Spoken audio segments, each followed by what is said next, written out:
Hello, everyone. Good to see you again this week.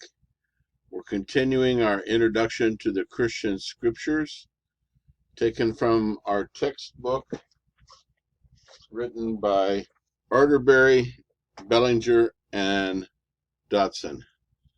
I hope you have a copy of this. We're now beginning chapter 4, the first half of chapter 4 today. This is probably week 8 of our course. And we're going to be looking at the writings.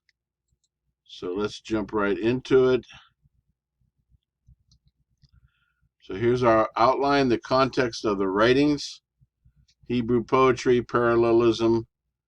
Much of the world's population continues to view the Bible as an authority. The Psalms, form criticism, contemporary scholarship, the Psalter as a whole, the wisdom books, the context of wisdom in the Hebrew scriptures, Proverbs, the book of Job, Ecclesiastes, and a framework for reading the wisdom books.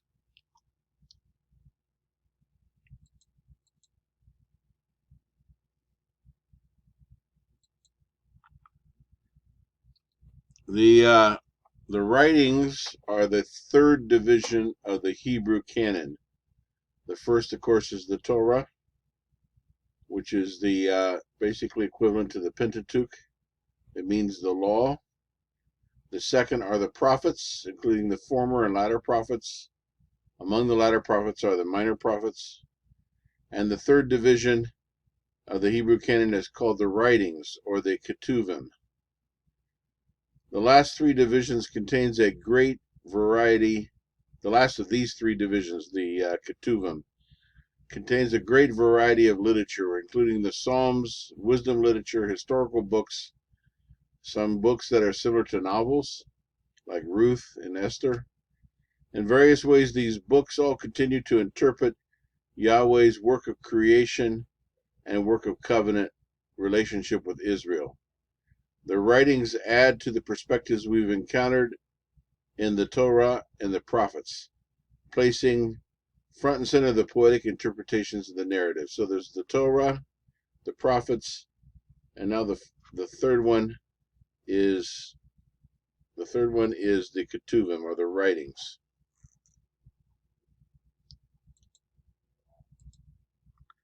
So the context of the writings especially includes Hebrew poetry. It is essential for constructive readings of the Psalms and wisdom literature to have an awareness of Hebrew poetry. It's almost impossible to do it justice through translation, but we'll hit a couple highlights. Although the Hebrew poetry has a kind of rhythm, scholars have not satisfactorily been able to recover the details of that dimension. What is clear about the Hebrew poetry, and can be seen in the English translations, is what has come to be called parallelism. The poets use parallel words, lines, and sections to communicate in memorable ways. Hold on, I need to pull something up here. One might say these parallel structures produce echo effects. So we're going to see what parallelism consists of. Let me see if I can find this quickly. Here it is. Okay, so there's synonymous parallelism.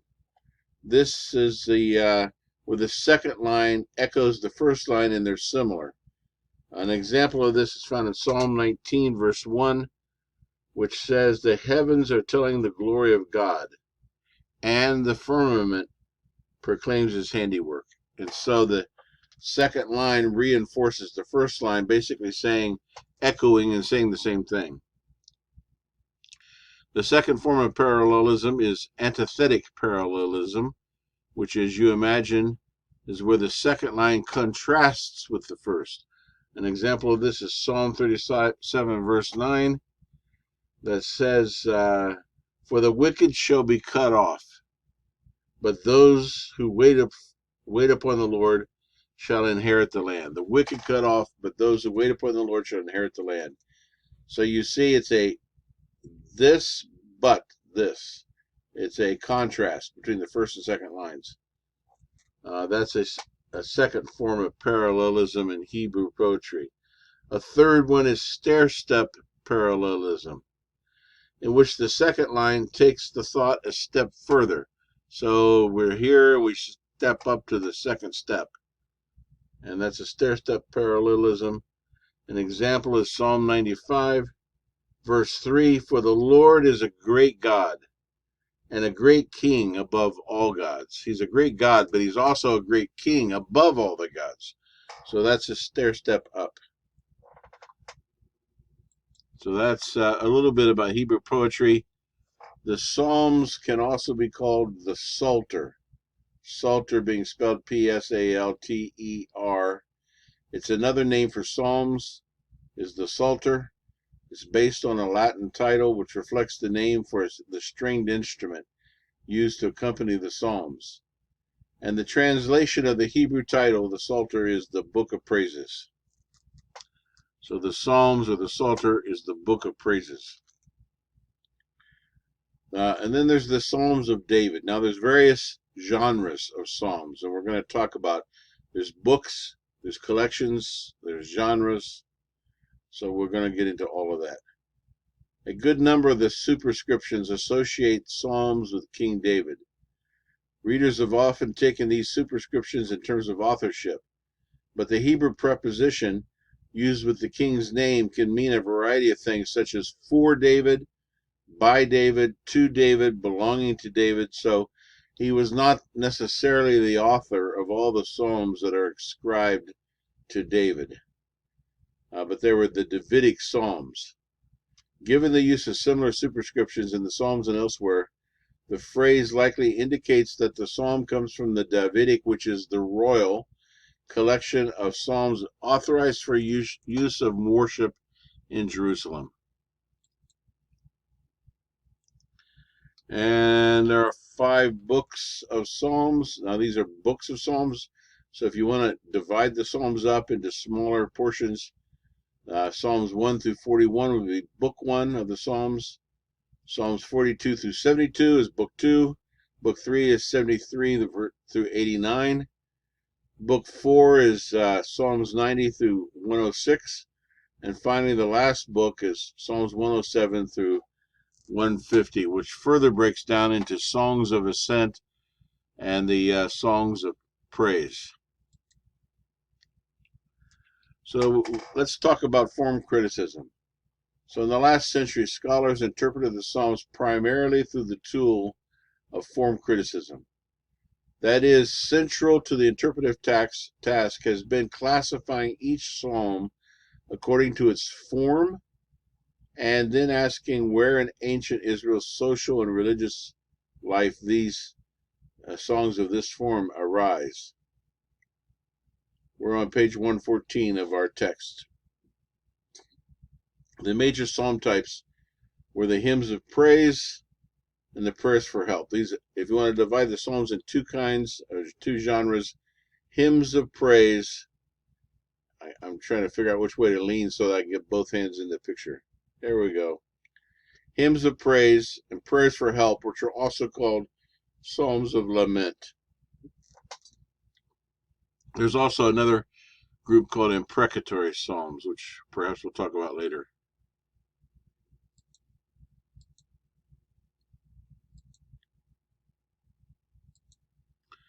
There's a variety of collections. Now, this is slightly different than books. You got book 1, 2, 3, 4, and 5, but scattered through all 5 books are different collections. Collections are psalms written by a particular group or written for a particular purpose.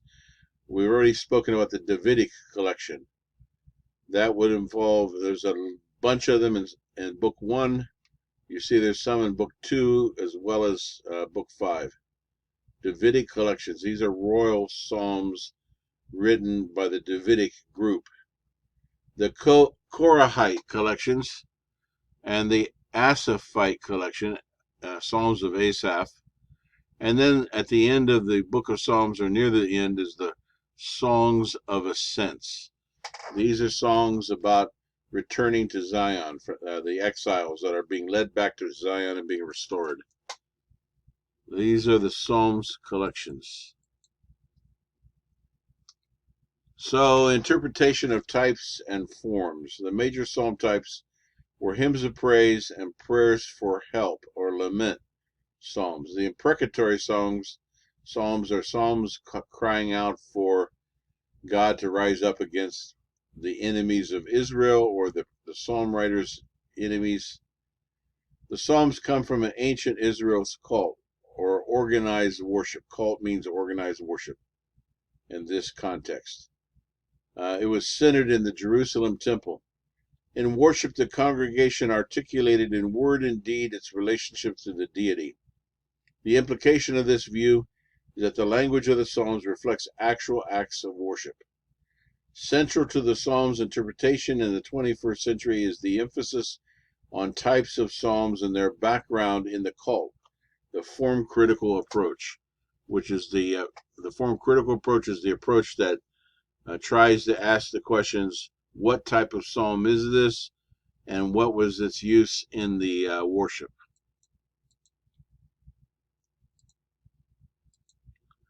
And here is a graph showing the classifications of the psalms. This is in your book. I would it's a little bit detailed to go through on the video, but you have the praise psalms at the top, and you have 1, 2, 3, 4, 5, 6, 7, 8 different kinds of praise psalms: hymns, creation psalms, enthronement psalms, Zion's psalms, hymns with prophetic warnings, thanksgiving psalms. Then under lament, you have individual psalms, community psalms, royal psalms, and wisdom psalms under lament. So here's an example of a psalm of lament. There are prayers for divine help and cries of pain and distress, the unrelenting presence of enemies. Psalm 13 is a good illustration. How long, O Lord, will you forget me forever? How long will you hide your face from me? How long must I bear pain in my soul and have sorrow in my heart all day long? How long shall my enemy be exalted over me? These are good psalms when you're depressed. Verses 3 through 4 fervently plead for divine aid. This is the continuation of this psalm. The last two verses of the psalm suggest that a change of perspective of the speaker has come to pass and divine assistance is now assured. So many of these psalms start out in a place of pain and sorrow, but then they move to a pivot and a moment of encouragement or uplift.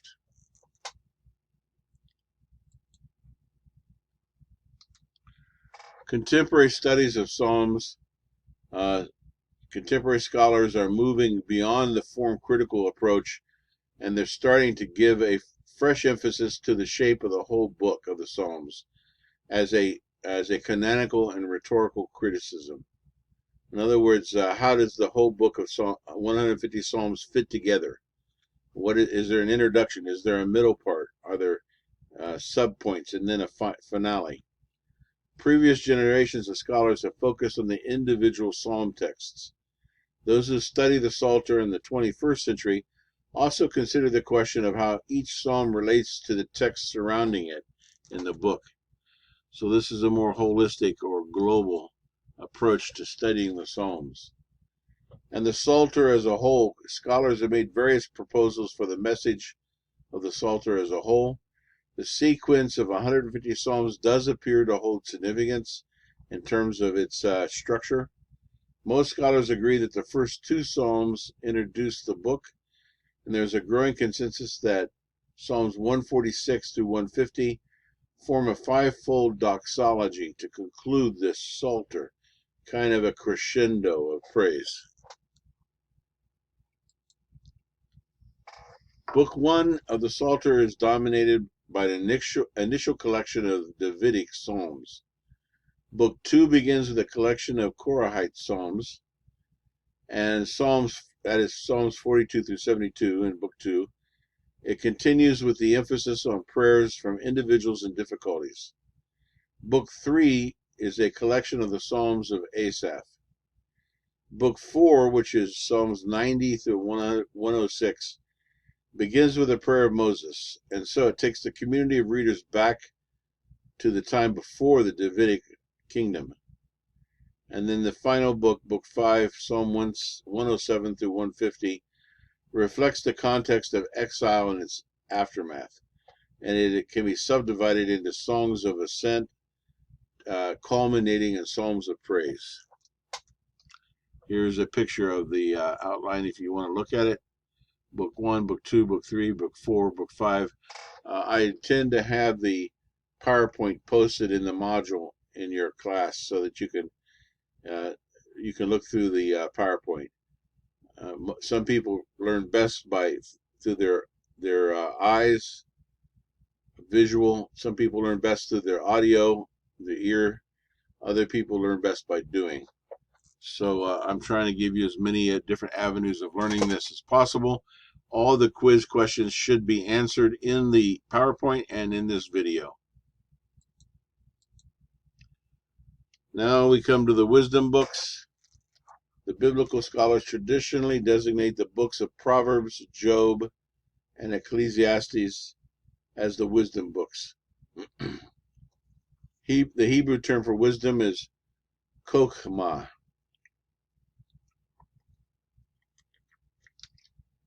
That's Khokmah, chokhmah.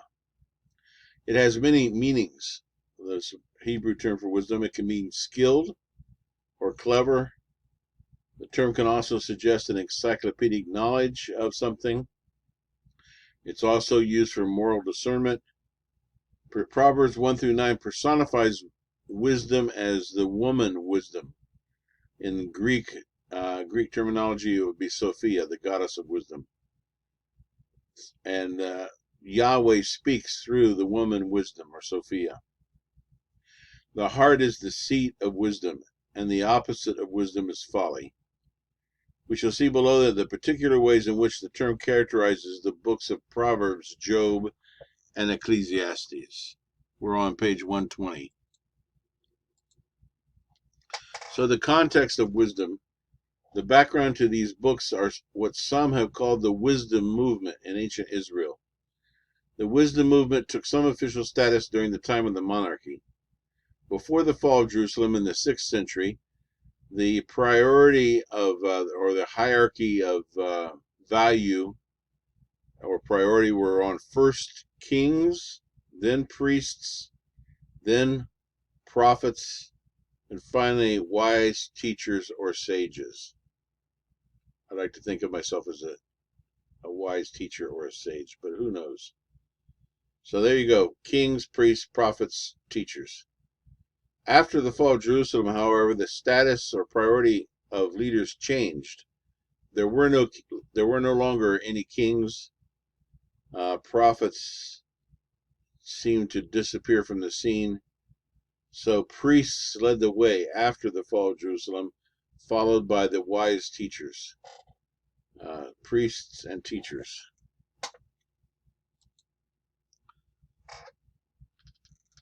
The book of 1 Kings associates Solomon with wisdom.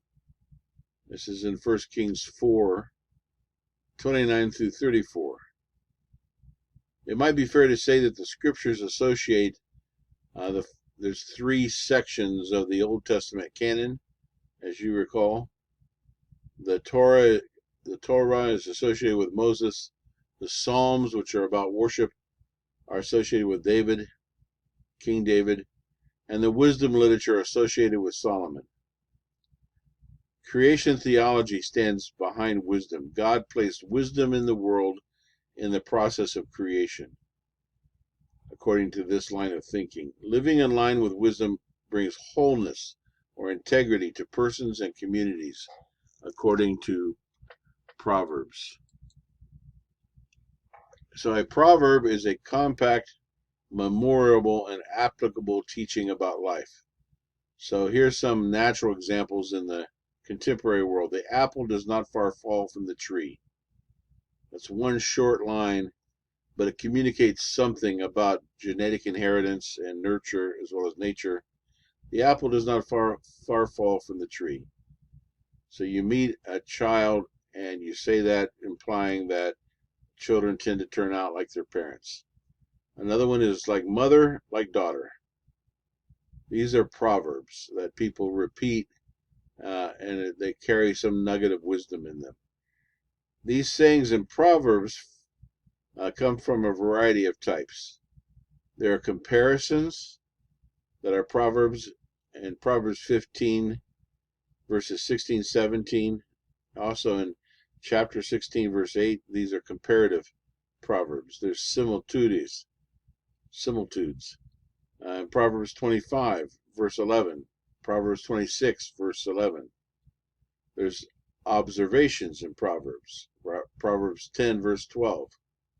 There's paradoxes. An example of one would be Proverbs 27:14. There are opposites. Proverbs 17:22, and there's characteristic behavior in Proverbs 10:18. I'm not going to take the time to read all these, but you can look them up yourself from the PowerPoint if you'd like.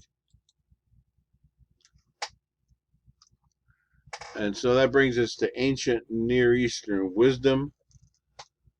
Cultures in Mesopotamia and Egypt produced a number of wisdom texts. So it's not just the Hebrews that produced wisdom literature. Also the Babylonians and other people groups, the Egyptians. For example, the wisdom of Amenemope, I don't know how to pronounce that, Amenemope, exhibits many points of comparisons with Proverbs 22 through 24. It is likely that this section of Proverbs has a literary relationship with the Egyptian text. Wisdom was not limited to ancient Israel's experience. Examples include the Babylonian Theodicy, which was composed around 1000 BCE, the words of Ahikar from Egypt in the 6th to the 5th century. A Man and His God is a wisdom text from ancient Sumeria around 2000 BCE, and the Instruction of Merikari, which is an Egyptian text most likely dating to the mid-3rd millennium BCE. 3 millenniums BCE. That's 5,000 years ago.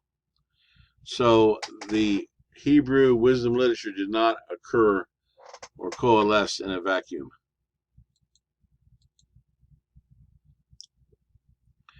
So Proverbs opens with an educational purpose in the opening poem. The fear of the Lord is the beginning of knowledge. Fools despise wisdom and instruction. So this gives you a hint at what is the purpose of the book of Proverbs. Proverbs chapter 1 through chapter 9 calls readers and hearers to learn wisdom. The voice of wisdom in these chapters comes in the form of the personification of a woman. Wisdom who speaks in the first person and calls out to those who need to learn. Earlier I referred to Sophia. The contrast to woman wisdom is Dame Folly, who seductively leads fools to death.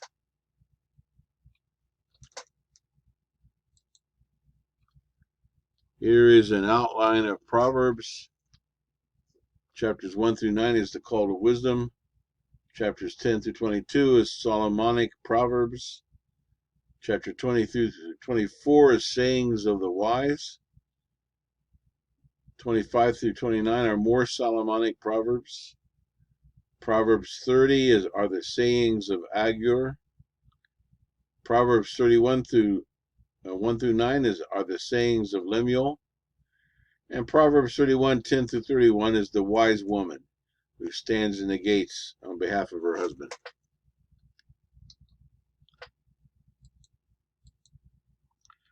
There's a contrast in Proverbs between two kinds of people, wise people and foolish people. The sages in Proverbs focus on the contrast between the wise, who are also the righteous, and the foolish, who are also the wicked. The implications of these two lifestyles are an important theme in Proverbs. The sages single out adultery, laziness, drunkenness, and gossip for strong warnings, for these all lead to death.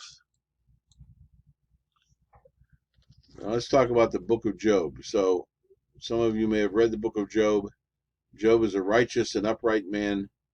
Satan is the accuser. Interestingly, when God convenes a heavenly council of divine messengers, one of the divine messengers that are participate in this heavenly assembly is Satan, the accuser.